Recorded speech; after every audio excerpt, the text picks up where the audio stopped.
Live news, खबर तो पक्की है। नमस्कार, मैं शंभू कुमार, आप देख रहे हैं लाइव 24 न्यूज। मेरे साथ बड़कागांव विधानसभा के अंबा प्रसाद विधायिका हैं, इनसे बात करेंगे। सेकंड टर्म आपका है। मैम, सबसे पहले कि आप एडवोकेट हैं, लॉ की पढ़ाई कर रही थी, तो आपकी मजबूरी हो गई पॉलिटिक्स में आना या एडवोकेट बनना चाह रही थी? देखिए, हम इसको नियति बोलेंगे। ये नियति है जो इस परिस्थिति में हमको कहाँ से कहाँ लेके आई है। हमारा तो पूरा एक जुनून और जज्बा के साथ आप अब तो लोग भी समझेंगे इस बात को कि हम कितने मेहनती हैं और हमारा एक ज़िद है। तो वही ज़िद के साथ हम अपने पढ़ाई को कर रहे थे और हमेशा ही मेरा हम पढ़ाई में हमेशा अच्छे रहे। मेरा रिज़ल्ट हमेशा अच्छा रहा। हमेशा हम हमेशा मेरा रिकॉर्ड है कि फ़र्स्ट ही लाए हैं और अच्छा तैयारी था मेरा। यूपीएससी का रात दिन पढ़ते थे, लाइब्रेरी में ही रहते थे।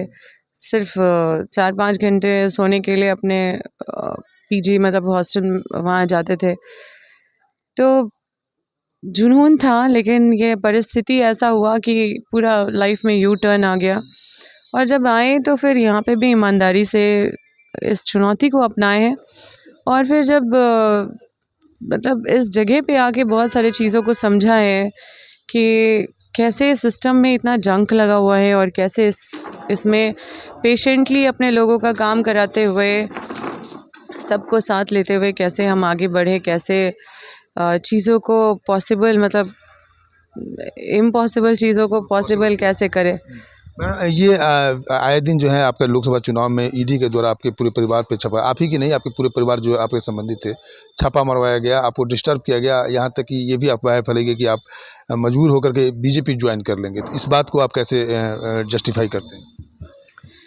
देखिए, दबाव तो बहुत बनाया जाता रहा है और परेशान भी बहुत किया जाता रहा है और बिना मतलब का भी परेशान किया गया। आज तक कोई चीज़ ऐसा नहीं है जो हम लोग पे कलंक लगा हुआ है या हमने किसी का कुछ लिया है। लोग अफवाह बहुत फैला लेंगे, बहुत बात बना लेंगे, विपक्ष कई चीज़ को फैलाएंगे। अभी चुनाव भी आ रहा है, कई सारे अफवाह को इधर उधर लोगों तक बताएंगे, लेकिन ठोस ऐसा अगर कोई बोल दे कि हम लोग किसी का भी कोई चीज़ हमारे ऊपर कोई कलंक नहीं है। आज तक हमारे परिवार के ऊपर एक दाग नहीं है। आप युवा हैं, तेज तर्रार नेत्री हैं। ये बताइए कि आप सेकेंड टर्म आपका इस बार का चुनाव है, एंटी इनकम्बेंसी से आपको डर लगता है? देखिए, डरना क्या है, हम तो ईमानदारी से काम किए हैं। तो लोग देखिए, न्याय तो यहाँ से शुरू होता है। लोकतंत्र में अगर कोई मुखिया को जिताते हैं और वो मुखिया खूब पैसा दे के और जीतते हैं, तो फिर उसके बाद फिर लोग भी वंचित रहते हैं, मुखिया का सेवा नहीं मिल पाता है। तो उसी तरह से अभी भी लोग पैसा लेके बहुत सारे प्रत्याशी घूम रहे हैं। अगर तो एक जनता को अभी न्याय करना है ताकि आने वाले समय में उनके साथ न्याय हो सके, और न्याय यहीं से शुरू होती है। अगर यहाँ से गलत होता है, जैसे जात पे लोग बढ़ जाते हैं, कई चीज़ों पे बढ़ जाते हैं, पैसे पे बढ़ जाते हैं, तो यहाँ से करप्शन तो यहीं से शुरू होता है। तो फिर हम आगे कैसे रोकेंगे इसको? तो यहाँ से ही लोग जो तय करते हैं, यहाँ से चीज़ें शुरू होती है। तो मुझे पूरा विश्वास है, देखिए बड़कागांव की जनता बहुत समझदार है और मुझे सभी जाति का वोट मिलता है। मैम, फर्स्ट टर्म का जो आपका टारगेट रहा होगा, वो टारगेट आपने पूरा किया होगा, पूरा करने की कोशिश भी किया होगा। ये सेकंड टर्म है आपका, तो सेकंड टर्म में आप जनता के बीच की कौन से सवाल लेके जा रहे हैं, किस समस्याओं के समाधान की आप बात कर रहे हैं जनता से? देखिए, जो हमने शुरू किया है उसको और तेज़ी से आगे बढ़ाना है। हमने शिक्षा पे काम करना शुरू किया है, हमने स्वास्थ्य पे काम करना शुरू किया है। बड़कागांव में ट्रॉमा सेंटर बनवा रहे हैं या अपने तरफ से ही। जब कोविड था तो अपने सैलरी से, क्योंकि उस समय कोई स्कीम नहीं निकल रहा था, कोई काम नहीं हो रहा था, तो अपने सैलरी से Covid care centre, Amba Covid care centre बनाया था। और 50 बेड का हॉस्पिटल पतरातू में उसको अपग्रेड करके बना रही हूँ। और कई चीज़ों पे हम हर चाहे शिक्षा हो, स्वास्थ्य हो, इंफ्रास्ट्रक्चर हो, रोड हो, पेयजल हो, हम लिफ्ट इरिगेशन पे काम किए हैं। और देखने वाला चीज़ है, इतना अच्छा एक सक्सेसफुल होके निकला है। नए चीज़ों पे काम किए हैं। कुछ जगह पे हमने गुड़ का मतलब गुड़ बनाने का मतलब वो सुविधा महिलाओं को दिलाए है। तो इन सब चीज़ों को बड़े पैमाने पे बढ़ाना है, क्योंकि जहाँ हम सक्सेस हुए छोटे छोटे चीज़ों को करके उसको लार्ज स्केल में फैलाना है, ताकि ये चीज़ का लाभ हर किसी तक पहुंचा सके। क्योंकि कम समय में एक ही बार सब कुछ नहीं हो पाता है।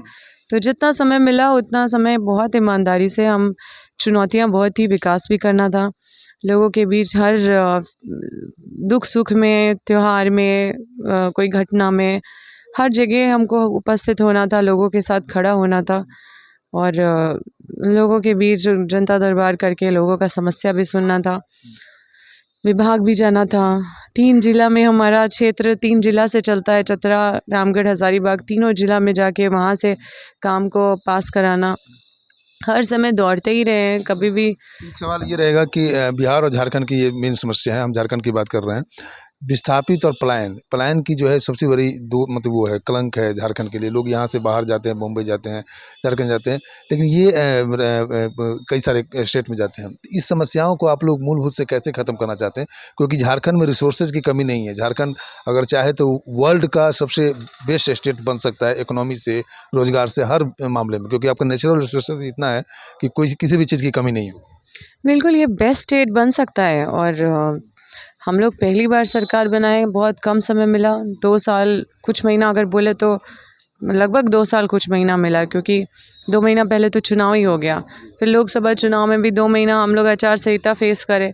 उसके बाद फिर हम लोग सरकार बचाने के लिए हम लोग को कभी हैदराबाद, कभी क्या बोलते हैं, हैदराबाद या फिर छत्तीसगढ़, रायपुर या फिर रांची, यही जगह पे हम लोग कई बार मतलब वहाँ पे इकट्ठा रहे। तो बहुत हम लोग डिस्टर्ब भी रहे, लेकिन उसके बाद भी हमने इतिहास मतलब जो काम किया वो ऐतिहासिक है, क्योंकि इतना काम कभी भी कोई भी बोल रहे कि किसी के भी कार्यकाल में नहीं हुआ है। हमने लड़ के अपने प्रभाव से चाहे मना के, चाहे लड़ के, या जैसे भी हमने हर एक स्तर पे खुद लग के, छोटे पदाधिकारियों से बड़े पदाधिकारी तक खुद से अपना समन्वय बना के एक अंडरस्टैंडिंग स्थापित करके और हर काम को जल्दी जल्दी सैंक्शन कराया। लास्ट सवाल ये रहेगा कि मैम छठ पर्व है, वैसे आप महाबर विस्थापन पे पूछ रहे थे, हाँ, मैं यही बोलूँगी कि विस्थापन एक सबसे बड़ा समस्या है, और सबसे ज़्यादा अगर अन्याय किसी के साथ हो रहा है तो विस्थापितों के साथ हो रहा है। अब हम लोग क्योंकि लड़ते हैं तो लोग भी भूल गए हैं कि ये मतलब सांसद का सबसे ज़्यादा जवाबदेही है। विधायक तो लोगों के साथ धरना कर सकता है, प्रदर्शन कर सकता है, लेकिन इसमें सांसद का बहुत बड़ा रोल होता है, क्योंकि ये एनटीपीसी या अडानी ये सब केंद्र सरकार का परियोजना है, और ये सीधा बोलती है कि हम नौकरी नहीं दे सकते, हमारा प्रावधान नहीं है। तो पॉलिसी तो उनका बनाया हुआ है, ये तो और ये लोग उल्टा लोगों को गुमराह कर देते हैं कि राज्य सरकार का मामला है, जबकि ये पूरा आप केंद्र से कुछ लाओगे तो लोगों तक क्यों नहीं पहुंचेगा? क्या मतलब कैसे राज्य सरकार उसको रोक नहीं सकता है? लेकिन लोग को सिखा दिया जाता है कि नहीं राज्य सरकार, और इसी में हम लोग भी बदनाम हो जाते हैं, क्योंकि लोग हमसे ही उम्मीद करते हैं, हमको ज़्यादा देखते हैं तो हम नहीं, हम मुआवजा बढ़ाएं लड़के, तो लोग मुआवजा बढ़ा दी, नौकरी का ही नहीं दिलाई। तो इतना संघर्ष करना पड़ता है, हमने डबल मतलब समझिए हम बदनाम भी होते हैं इस लड़ाई में, क्योंकि आप अगर धरना, क्योंकि हम तो लड़ सकते हैं तो हम लोगों को बोलते हैं चलिए हम लोग लड़ते हैं, तो जब लड़ते हैं तो काम नहीं होता तो लोग और बदनाम करते हैं कि देखो हम लोग इतना दिन बैठे लेकिन कुछ नहीं करवा पाई। तो प्रयास जारी रहता है, बदनाम भी होते हैं, कभी कभी कंपनी हमें मतलब कंपनी का भी टारगेट में हम लोग रहते हैं, तो वो क्या करते हैं, हमारे साथ कुछ लोग होते हैं, उनको 4 लोग को नौकरी दिला देते हैं, और 4 लोग जो हमारे साथ कंटिन्यू रहते हैं वो भी मायूस हो जाते हैं कि आपके साथ रहे जिसके वजह से नहीं मिला कुछ, और फिर उधर जो चले जाते हैं वो बोलते हैं देखा हम लोग कंपनी का बात मान लिए, कंपनी के तरफ आ गए तो मेरा हो गया, और रहो उधर। तो कई तरह का चीज़ फेस करना पड़ता है, और लोग भी बहुत मतलब बटे हुए हैं, और सबका अपना अपना मोटिव है। कई लोग को तो कंपनी बैठा के पैसे देती है, तो ऐसे में लड़ना बहुत बड़ा संघर्ष हो जाता है। और हमने कोई भी विधानसभा में अपना कोई भी सत्र में विस्थापितों का बात हर हाल में रखा है। बहुत ज़्यादा हम विस्थापित का मामला उठाते रहे हैं। एक विधायक का सबसे बड़ा जिम्मेदारी है विधानसभा में जनता का आवाज़ उठाना, जो हम करते हैं।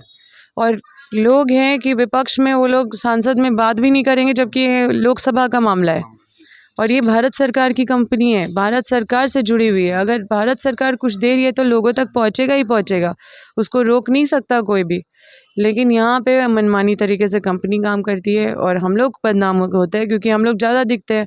जो लोग आते हैं बस मतलब जय श्री राम बोलने के लिए, उसके बाद चले जाते हैं। तो लोगों को भी लगने लगा है कि सांसद होते हैं जय श्री राम करने के लिए और विधायक होता है काम करने के लिए।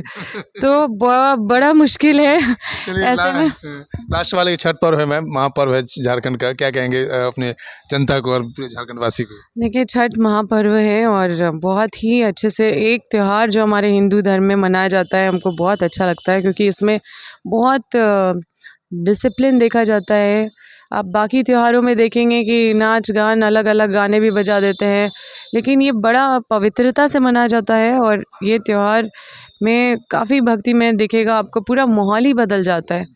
और ऐसे में सभी छठ व्रतियों को छठ पूजा की बहुत बहुत शुभकामनाएं देते हैं। सबका मनोकामना छठी मैया पूरा करे। चलिए, मेरे साथ जुड़ने के लिए आपको बहुत बहुत धन्यवाद। आपने सुना बरगा गांव की विधायिका अंबा प्रसाद सिंह, जिन्होंने सारे मुद्दों पर बात की। उन्होंने कहा कि एनडीए गवर्नमेंट के द्वारा जब लोकसभा चुनाव थे तो ईडी के द्वारा मुझे परेशान किया गया, लेकिन उस परेशानी से डरने की जरूरत नहीं है। हम तब पर भी जनता के लिए काम करते रहेंगे, काम करते हैं और काम करते रहेंगे। मैं शंभू कुमार, कैमरा जर्नलिस्ट यशोधर्मा के साथ, हजारीबाग। लाइव न्यूज, खबर तो पक्की है।